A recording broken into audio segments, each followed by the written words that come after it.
yung gagawin natin ngayon guys ay i-check natin yung GMCU contract na 1995.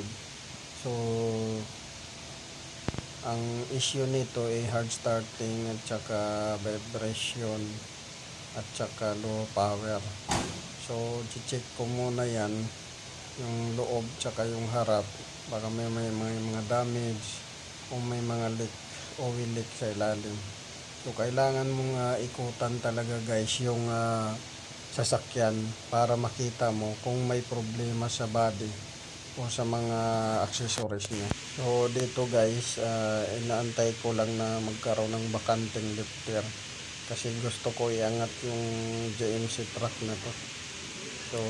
So iangat ko muna yung hood kasi titingnan ko kung anong itsura yung makina doon, at saka para ma-view ko na rin baka maya may mga putol na hose or damage na cover.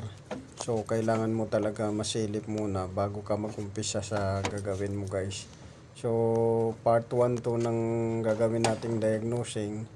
So wala pa ring lifter guys, so abangan nyo lang to, yung part 2 yung gagawin ko. So tinitingnan ko yung makina, baka may mga damage.